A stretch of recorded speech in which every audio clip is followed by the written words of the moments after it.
Alright, hello fun and welcome back to my Fallout 4 Mod Spotlight series, where today we are having a look at the West Coast Vault Suit mod, which is being made by user Jagged Josh. And what this glorious little piece of work looks to add into the game is the armored version of the Vault 13 jumpsuit, and I love this mod. Being a fan of the original Fallout 1 and 2 games, it's pretty neat seeing the Vault 13 jumpsuit being added into the Commonwealth in a surprisingly lore-friendly way, though we'll talk a little bit more about that in a moment.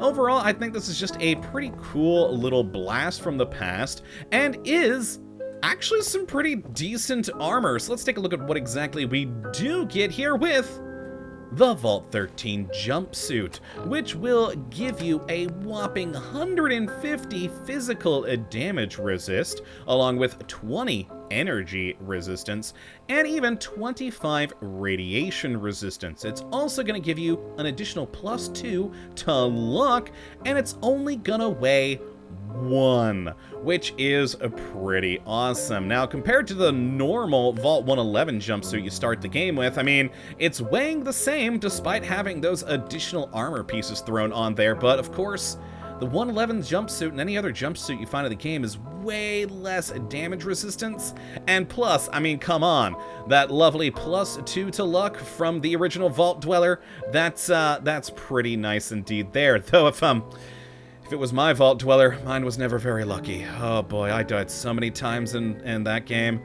Oh boy. Well, yes, all in all, though, it is still a pretty cool little suit of armor, though it does have some limitations. Now, this is a full body set of armor, well, except for the head, of course, so you are not gonna be able to wear any additional armor pieces with this thing. Now, the mod maker does say on the page if there's enough interest in this mod, they may add in just a base version of the Vault 13 jumpsuit, which I assume would mean, you know, without the armor there, so that you could armor it yourself.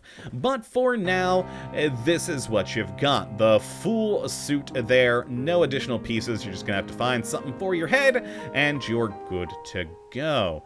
Now, as for how you do get your hands on this, well, first off, there is only one of them in the world. I, of course, added these two in with console commands to show it off on both body types, and you're gonna find it over in the glowing sea, all the way south of the abandoned shack. We're literally just steps away from the abandoned shack.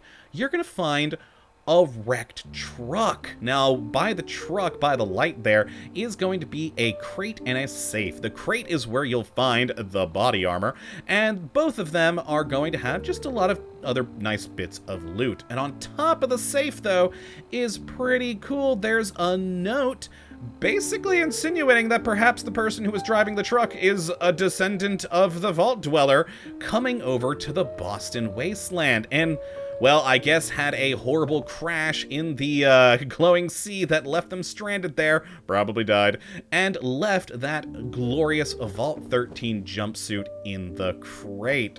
And it's pretty cool. I like that note. It was a neat little bit of a lore for you to basically have a reason to have this here in the Commonwealth, all the way over from the West Coast. That is pretty neat. Now, an added benefit, though, for this armor, I mean, there was the downside, of course, of no additional armor pieces, but this can be modified. If we go to the armor workbench and over to our Vault 13 jumpsuit, we do have the ability of adding in linings to this thing, which will, of course, increase the weight, but, I mean, when it weighs 1 and you're only adding in 1.2 additional, you can get like the shielded lining, protective, resistant, treated, or insulated linings to add even more protection to this thing. Now, it would be even better if we could add like, ballistic weave on here, but sadly, no, just the linings. But, I mean, it's already a pretty good little piece of armor, so adding in, say, the shielded lining for the top end, that's some really nice added on energy and radiation resistance. That is pretty darn neat indeed. And all in all, it's just superior in every way, shape, or form to the standard vault suits in this game, so I like seeing it added in. Plus, as mentioned before, a cool little blast from the past from one of my favorite games that I ever played in my childhood. Just nice seeing that Vault 13 in once again, and it just looks magnificent. So if you'd like to take a look at this mod for yourself, which I'd certainly recommend you go and do, because, I mean, come on, it's just a fun little piece of kit. You can have a look at the link in the description, as per usual, my friends, but that is going to be it for this one today. Hopefully you all have enjoyed, and you do come back for the next episode, when hopefully we'll be looking yet another wonderful mod. But until that time, thank you for watching, and as always, have a good one!